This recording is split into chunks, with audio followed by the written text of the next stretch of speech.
ಚಲಭಾರತಿ ಪ್ರಸ್ತುತಪಡಿಸುವ ವಿಜ್ಞಾನ ದರ್ಶನ.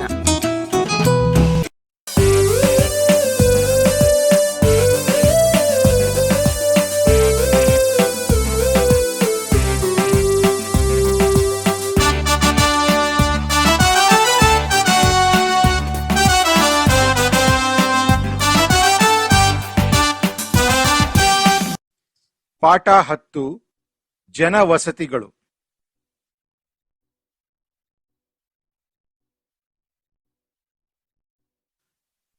ಮನೆಯೇ ಮೊದಲ ಪಾಠಶಾಲೆ, ಜನನಿ ತಾನೇ ಮೊದಲ ಗುರು ಎಂಬ ಗಾದೆ ಮಾತನ್ನು ಕೇಳಿರುತ್ತೀರಿ ಅಲ್ವಾ ಮಕ್ಕಳೇ? ಈ ಗಾದೆ ಮಾತು ಗೊತ್ತಲ್ಲ ನಿಮ್ಗೆಲ್ಲ? ಮನೆಯೇ ಮೊದಲ ಪಾಠಶಾಲೆ ಅಲ್ವಾ? ನಮ್ಮ ಮನೆಯೇ ಮೊದಲ ಪಾಠಶಾಲೆ ಮತ್ತು ಜನನಿ ತಾನೇ ಮೊದಲ ಗುರುವು. ಜನನಿ ಅಂದ್ರೆ ಯಾರು? ಅಮ್ಮ ಅಲ್ವಾ? ಅಮ್ಮನೇ ಮೊದಲೇ ಗುರು. ನೋಡಿ ಚಿತ್ರ ಕಾಣ್ತಿದೆ ಅಲ್ವಾ? ನೋಡಿ ಮನೆ ಅದು, ಅದೇ ನಮ್ಮ ಮೊದಲನೇ ಪಾಠಶಾಲೆ. ಅಂದ್ರೆ ನಮ್ಮ ಮನೆಯೇ ಮೊದಲನೇ ಪಾಠಶಾಲೆ ನಮ್ಗೆಲ್ಲಾರ್ಗು. ಹಾಗೂ ಅಮ್ಮ ಯಾವಾಗ್ಲೂ ಅಮ್ಮನೇ ಮೊದಲು ಹೇಳ್ಕೊಡೋದಲ್ವ ನಮ್ಗೆಲ್ಲ, ಹಾಗಾಗಿ ಅಮ್ಮನೇ ಮೊದಲೇ ಗುರು ಅಲ್ವಾ?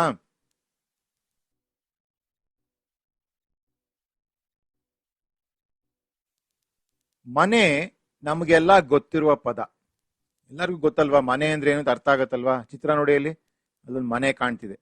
ಮನೆ ಅಂದ್ರೆ ನಾವು ವಾಸಿಸುವ ಸ್ಥಳ ಅಲ್ವಾ? ಅದಕ್ಕೆ ನಾವು ಮನೆ ಅಂತ ಅಂತೀವಿ.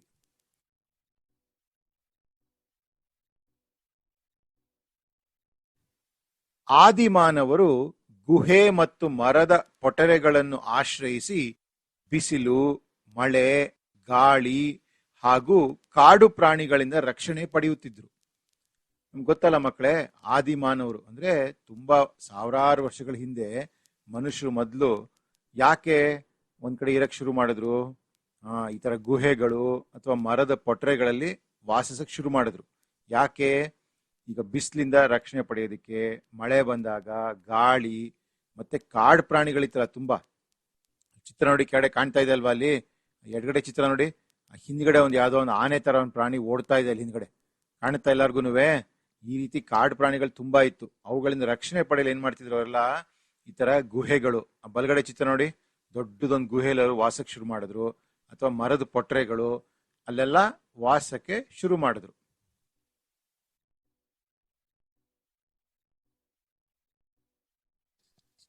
ಹಾಗಾಗಿ ಇವು ಮಾನವನ ಮೊದಲ ವಸತಿಗಳು ಎನಿಸಿದವು.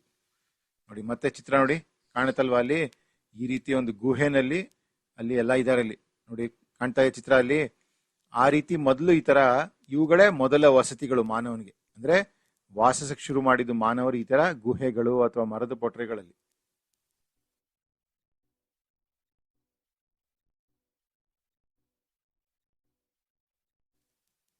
ನಾಗರಿಕನಾದ ಮಾನವ ಒಂದೆಡೆ ನೆಲೆ ನಿಂತಾಗ ಮನೆಯ ಅವಶ್ಯಕತೆ ಹೆಚ್ಚಾಯಿತು. ಈ ಚಿತ್ರ ನೋಡಿ ಅರ್ಥ ಆಗುತ್ತೆ ಮಕ್ಕಳೇ ನಿಮ್ಗೆ. ನಾಗರಿಕ ಆದ ಮಾನವ ಅಂದ್ರೆ ಮುಂಚೆ ಅಲ್ಲಿ ಇಲ್ಲಿ ಓಡಾಡ್ಕೊಂಡು ಒಂದೇ ಸ್ಥಳದಲ್ಲಿ ಇರ್ತಿರ್ಲಿಲ್ಲ. ಆಮೇಲೆ ನಾಗರಿಕನಾದ್ಮೇಲೆ ಒಂದೇ ಸ್ಥಳದಲ್ಲಿ ಅವನು ವಾಸಕ್ಕೆ ಶುರು ಮಾಡಿದಾಗ ಏನಾಯ್ತು? ಅವನಿಗವಾಗ ಮನೆ ಅಂತ ಇನ್ನೂ ಅವನಿಗೆ ಹೆಚ್ಚಿನ ಅವಶ್ಯಕತೆ ಆಯ್ತು. ಅಂದ್ರೆ ಒಂದ್ ಕಡೆ ಇರೋದಿಕ್ಕೆ ಅವನಿಗೊಂದು ಜಾಗ ಬೇಕಾಗಿತ್ತಲ್ವಾ? ನೋಡಿ ಅಲ್ಲಿ ಕಾಣ್ತಾ ಇದೆ ಚಿತ್ರದಲ್ಲಿ, ಒಂದೇ ಕಡೆ ಇರೋದಿಕ್ಕೆ ಅಂದ್ರೆ ಒಂದ್ ಮನೆ ಬೇಕು. ಅಲ್ಲೇ ಸುತ್ತಮುತ್ತ ಅವನು ಪ್ರಾಣಿಗಳನ್ನ ಸಾಕಕ್ಕೆ ಶುರು ಮಾಡ್ದ. ಆಮೇಲೆ ತನ್ನ ಕೃಷಿ ಅಂದ್ರೆ ಯಾವ್ದೋ ಒಂದು ಬೆಳೆ ಬೆಳೆಯಕ್ಕೆ ಶುರು ಮಾಡ್ದ. ಈ ರೀತಿ ನಾಗರಿಕನಾದಾಗ ಮಾನವ ಏನಾಯ್ತು? ಅವನಿಗೆ ಈ ತರ ಮನೆ ಅಂತ ಒಂದು ಆಶ್ರಯಕ್ಕೆ ಒಂದು ಮನೆ ಬೇಕಾಗಿತ್ತಲ್ವಾ? ಎಲ್ಲೊಂದ್ ಕಡೆ ಅವನು ನೆಲೆ ನಿಲ್ಲೋದಿಕ್ಕೆ ಅವಾಗ ಅವಶ್ಯಕತೆ ಹೆಚ್ಚಾಯ್ತು ಮನೆಯದು.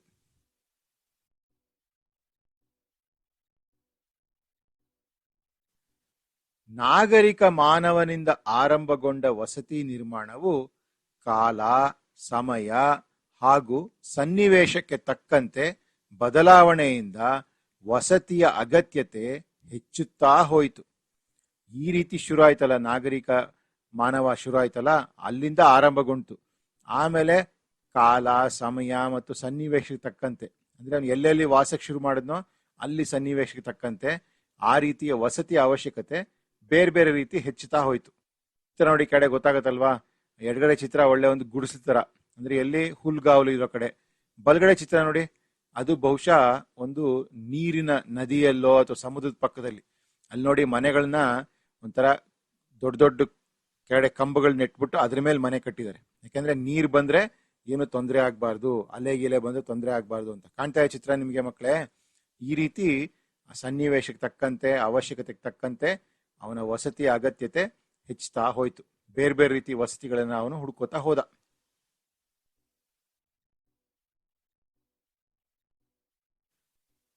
ವೈಯಕ್ತಿಕ ವಸತಿ ನಿರ್ಮಾಣದಿಂದ ಆರಂಭಗೊಂಡ ಈ ಕಾರ್ಯ ಸಾಮೂಹಿಕ ವಸತಿಗಳಾಗಿ ಬದಲಾಗಿ ಹೊಸ ರೂಪ ಪಡೆಯಿತು. ಮೊದಲು ಏನಾಯ್ತು? ವೈಯಕ್ತಿಕ ವಸತಿ ನಿರ್ಮಾಣ ಅಂದ್ರೆ ತನಗೆ ಅಥವಾ ತನ್ನ ಕುಟುಂಬದವ್ರಿಗೆ ಮಾತ್ರ ಈ ತರ ವಸತಿ ಅಂದ್ರೆ ಅವನು ಮನೆ ನಿರ್ಮಾಣ ಮಾಡಕ್ ಶುರು ಮಾಡ್ದ. ಆಮೇಲೆ ಹಂಗೆ ಇದು ಶುರು ಆಗ್ತಾ ಆಗ್ತಾ ಆಗ್ತಾ ಏನಾಯ್ತು? ಇದು ಸಾಮೂಹಿಕ ವಸತಿಗಳಾಗಿ, ಅಂದ್ರೆ ಒಬ್ಬರೇ ಇರೋದಕ್ಕಿಂತ ಒಟ್ಟಿಗೆ ಒಂದು 5-6 ಕುಟುಂಬಗಳು ಅಕ್ಕಪಕ್ಕದಲ್ಲೇ ಮನೆ ಮಾಡ್ಕೊಂಡ್ರೆ ಒಳ್ಳೇದಾಗತ್ತೆ, ಎಲ್ಲರಿಗೂ ರಕ್ಷಣೆ ಸಿಗುತ್ತೆ ಕಾಡು ಪ್ರಾಣಿಗಳಿಂದ ಅಂತೆಲ್ಲ ಅನ್ಕೊಂಡವ್ರು ಏನ್ ಮಾಡಿದ್ರು, ಈ ತರ ಸಾಮೂಹಿಕ ವಸತಿಗಳು. ಚಿತ್ರ ನೋಡಿ ಕೆಳಗಡೆ ಗೊತ್ತಾಗುತ್ತೆ. ಮೊದಲು ಎಡಗಡೆ ನೋಡಿ, ಅಲ್ಲಿ ಪಕ್ಕದಲ್ಲೇ ಗುಡಿಸ್ಲು ಶುರು ಮಾಡ್ಕೊಂಡ್ರು. ಆಮೇಲೆ ಬಲಗಡೆ ಚಿತ್ರ ನೋಡಿ, ಆ ತರ ಉಪ್ಪರಿ ಮನೆಗಳು ಅಂದ್ರೆ ಒಂದ್ರ ಮೇಲೊಂದು ಮನೆಗಳು ಅಥವಾ ಅಕ್ಕಪಕ್ಕದಲ್ಲಿ ಮನೆಗಳು ಈ ತರ ಕಟ್ಟಕ್ಕೆ ಶುರು ಮಾಡ್ಕೊಂಡ್ರು ಮಾನವರು.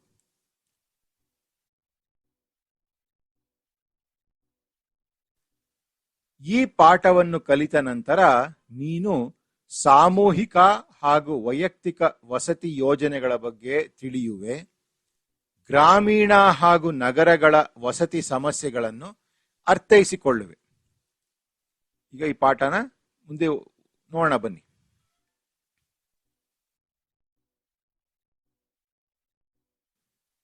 ಕೆಳಗಿನ ಚಿತ್ರಗಳನ್ನು ಗಮನಿಸು. ಈ ಮನೆಗಳ ನಿರ್ಮಾಣದ ಬಗ್ಗೆ ಹಿಂದಿನ ತರಗತಿಯಲ್ಲಿ ತಿಳಿದಿರುವೆ. ಆಯಾ ಚಿತ್ರಗಳ ಮುಂದೆ ಮನೆ ನಿರ್ಮಾಣ ಮಾಡಲು ಬೇಕಾದ ಸಾಮಗ್ರಿಗಳನ್ನು ಬರೆ. ಈ ಕೆಳಗೆ ಚಿತ್ರ ಕೊಟ್ಟಿದಂತೆ ಅದನ್ನ ನೋಡೋಣಂತೆ ಬನ್ನಿ.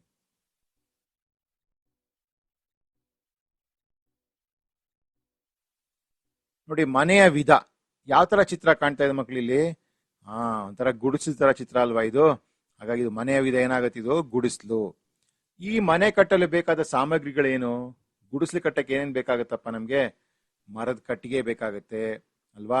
ಆಮೇಲೆ ಮೇಲ್ಗಡೆ ಹಾಸೋದಿಕ್ಕೆ ಹುಲ್ಲು ಅಥವಾ ತೆಂಗಿನ ಗರಿ ಈ ತರ ಏನಾದ್ರು ಬೇಕಾಗತ್ತೆ.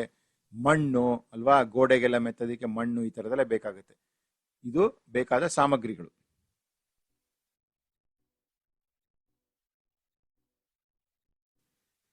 ನೋಡಿ, ಈ ಮನೆ ವಿಧ ನೋಡಿ ಇದು.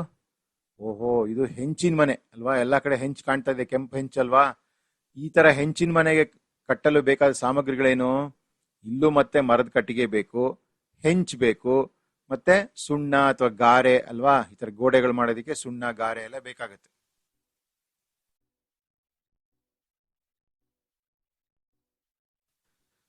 ಈ ಮನೆ ವಿಧ ಯಾವ್ದಿದು? ಇದು ತಾರಸಿ ಮನೆ ಅಲ್ವಾ? ಈ ಮನೆ ಕಟ್ಟಲು ಬೇಕಾದ ಸಾಮಗ್ರಿಗಳೇನು? ಸಿಮೆಂಟು, ಇಟ್ಟಿಗೆ, ಮರಳು ಅವೆಲ್ಲ ಬೇಕು ಈ ರೀತಿ ಮನೆ ಕಟ್ಟಕ್ಕೆ ಅಲ್ವಾ ಮಕ್ಕಳೇ? ತಾರಸಿ ಮನೆ ನೋಡಿರ್ತಾರ ನೀವೆಲ್ಲ?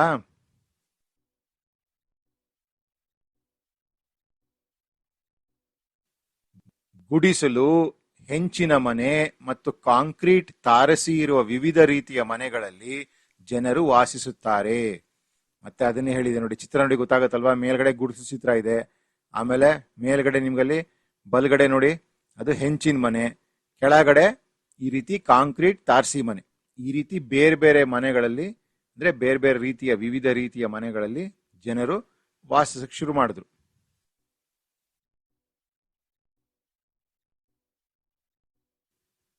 ಹಳ್ಳಿ ಅಥವಾ ನಗರಗಳಲ್ಲಿ ಅನೇಕ ಕುಟುಂಬಗಳು ಅಕ್ಕಪಕ್ಕದಲ್ಲಿ ಮನೆಗಳನ್ನು ಕಟ್ಟಿಕೊಂಡು ಒಂದೆಡೆ ವಾಸಿಸುತ್ತಾರೆ. ಇದನ್ನು ಜನವಸತಿಗಳು ಎನ್ನುವರು.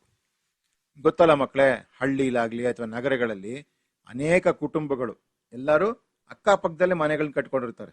ನೋಡಿ, ಚಿತ್ರ ನೋಡಿ ಗೊತ್ತಾಗುತ್ತೆ. ಒಳ್ಳೆ ಸಾಲಿಗೆ ಇದೊಂದು ರಸ್ತೆ ಅಲ್ವಾ? ಎಡಬದಿಲಿ ಪಕ್ಕ ಪಕ್ಕ ಮನೆಗಳಿದೆ, ಬಲಬದಿಲೂ ಪಕ್ಕ ಪಕ್ಕ ಮನೆಗಳಿದೆ. ಈ ರೀತಿ ಇದು ಯಾವುದೇ ಹಳ್ಳಿ ಆಗಿರ್ಬೋದು ಅಥವಾ ನಗರ ಆಗಿರ್ಬೋದು, ಜನಗಳು ಅಥವಾ ಅನೇಕ ಕುಟುಂಬಗಳು ಸೇರ್ಕೊಂಡು ಅಕ್ಕಪಕ್ಕದಲ್ಲಿ ಮನೆಗಳನ್ನ ಕಟ್ಕೊಂಡು ಒಟ್ಟಿಗೆ ವಾಸಕ್ಕೆ ಶುರು ಮಾಡ್ತಾರೆ. ಇದಕ್ಕೆ ನಾವೇನಂತೀವಿ? ಜನವಸತಿಗಳು ಅಂತ ಅಂತೀವಿ. ಅರ್ಥ ಆಯ್ತಾ?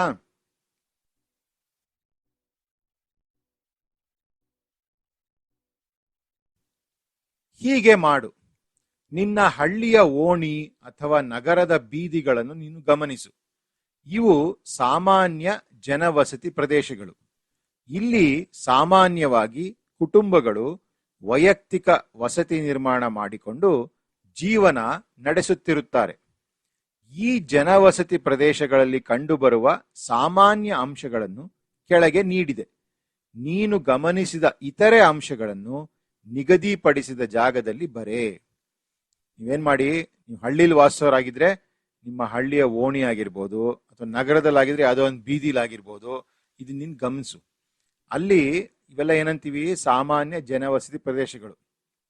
ಇಲ್ಲಿ ಅನೇಕ ಕುಟುಂಬಗಳು ವೈಯಕ್ತಿಕ ವಸತಿ ನಿರ್ಮಾಣ ಅಂದ್ರೆ ತಮ್ಮ ಸ್ವಂತಕ್ಕೋಸ್ಕರ ಒಂದು ಮನೆ ಕಟ್ಕೊಂಡಿರ್ತಾರೆ, ಅಲ್ಲಿ ಜೀವನ ನಡೆಸಿರ್ತಾರೆ. ಇಲ್ಲಿ ಏನೇನು ಸಾಮಾನ್ಯ ಅಂಶಗಳನ್ನು ಕೆಳಗೆ ಕೊಟ್ಟಿದೆ, ಕೆಲವು ಅಂಶಗಳನ್ನು ಅದನ್ನ ನೀನು ಗಮನಿಸು.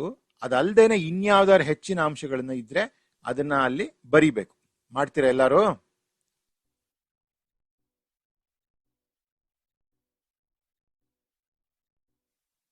ನೋಡಿ, ಏನು ಅಂಶಗಳು ಕಂಡು ಬರುತ್ತೆ ನಮ್ಗಲ್ಲಿ. ಮನೆಗಳು ಎಲ್ಲಂದರಲ್ಲಿ ಅಥವಾ ಸಾಲಾಗಿ ಕಂಡು ಬರುತ್ತವೆ ಅಲ್ವಾ ಮಕ್ಕಳೇ? ಮನೆಗಳು ಕೆಲಸ ಎಲ್ಲಂದ್ರಲ್ಲಿ ಇರುತ್ತೆ, ಇಲ್ಲಾಂದ್ರೆ ಸಾಲ ಕಂಡು ಬರುತ್ತೆ. ಬೀದಿಗಳು ಬಹಳಷ್ಟು ಅಂಕುಡೊಂಕಾಗಿರುತ್ತವೆ. ಎಷ್ಟೋ ಬೀದಿಗಳು ಅಂಕುಡೊಂಕಾಗಿರುತ್ತೆ, ಅಂದ್ರೆ ಮನೆಗಳು ಎಲ್ಲಿ ಕಟ್ಟಿರುತ್ತೆ ಅದು ಸುತ್ತಮುತ್ತ ಬೀದಿ ಬರುತ್ತಲ್ವಾ, ಆಗ ಕೆಲಸ ನೇರವಾಗಿರಲ್ಲ, ಅಂಕುಡೊಂಕಾಗಿರುತ್ತೆ.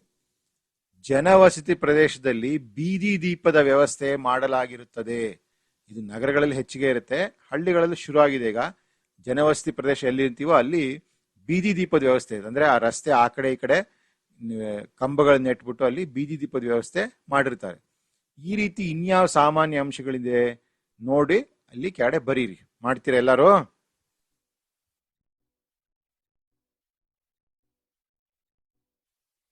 ಜನರು ಸ್ವತಃ ತಾವೇ ನಿರ್ಮಿಸಿಕೊಂಡ ಈ ಜನವಸತಿ ಪ್ರದೇಶಗಳಲ್ಲಿ ಅವರಿಗೆ ಬೇಕಾದ ಎಲ್ಲಾ ಸೌಲಭ್ಯಗಳು ದೊರೆಯುವುದು ಅಪರೂಪ. ಈ ರೀತಿ ಜನವಸತಿ ಪ್ರದೇಶ ಮಾಡ್ಕೊಂಡಿರ್ತಾರಲ್ಲ, ಅಲ್ಲಿ ಎಲ್ಲಾ ಸೌಲಭ್ಯ ಸಿಗುತ್ತಾ? ಇಲ್ಲ, ಅಪರೂಪ. ಎಲ್ಲ ಒಂದೇ ಕಡೆ ಸಿಗಲ್ಲ ಸೌಲಭ್ಯಗಳಲ್ವಾ. ಹೆಚ್ಚಿದ ಜನಸಂಖ್ಯೆ, ಜನರ ಅಗತ್ಯತೆ ಮತ್ತು ಬೇಡಿಕೆಗೆ ಅನುಗುಣವಾಗಿ ಇತ್ತೀಚೆಗೆ ಸಾಮೂಹಿಕ ವಸತಿ ಯೋಜನೆಗಳನ್ನು ಆರಂಭಿಸಲಾಗಿದೆ. ಈಗ ಹೆಚ್ಚಿದ ಜನಸಂಖ್ಯೆ, ನಮ್ಮ ದೇಶದಲ್ಲಿ ತುಂಬಾ ಜನಸಂಖ್ಯೆ ಹೆಚ್ಚಿದೆ ಅಲ್ವಾ.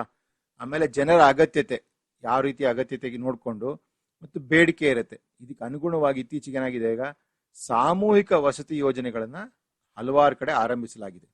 ಏನದು ತಿಳ್ಕೊಳ್ಳೋಣ ಬನ್ನಿ.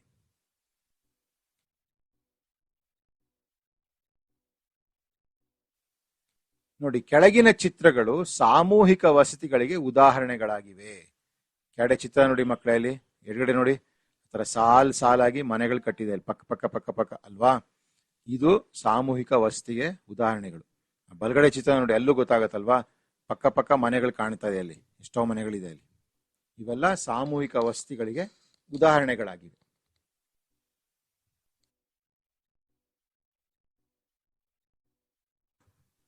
ಈ ಕೆಳಗಿನ ಚಿತ್ರ ಕೂಡ ಸಾಮೂಹಿಕ ವಸತಿಗಳಿಗೆ ಉದಾಹರಣೆಯಾಗಿದೆ. ಕೆಳಗಡೆ ಚಿತ್ರ ಕಾಣ್ತಿದ್ಯಾ? ಇದು ಒಂಥರ ಬಹುಮಹಡಿ ಕಟ್ಟಡ ಅಲ್ವಾ, ಇಂಗ್ಲಿಷ್ ಅಪಾರ್ಟ್ಮೆಂಟ್ ಅಂತಂತೀವಲ್ಲ. ಈ ರೀತಿ ನಗರಗಳಲ್ಲಿ ಈಗ ತುಂಬಾ ಹೆಚ್ಚಾಗಿದೆ. ಇದೆಲ್ಲ ಸಾಮೂಹಿಕ ಜನವಸತಿ ಪ್ರದೇಶಗಳು. ಮಕ್ಕಳೇ, ಪಾಠ ಚೆನ್ನಾಗಿತ್ತಲ್ವಾ? ಸುಲಭವಾಗಿ ಅರ್ಥ ಆಯ್ತಲ್ವಾ? ಇಷ್ಟ ಆಯ್ತಾ ನಿಮ್ಗೆ? ಸರಿ, ಹಾಗಿದ್ರೆ ನೆಕ್ಸ್ಟ್ ಕ್ಲಾಸಲ್ಲಿ ಮೀಟ್ ಮಾಡೋಣ. ಓಕೆ, ಬಾಯ್.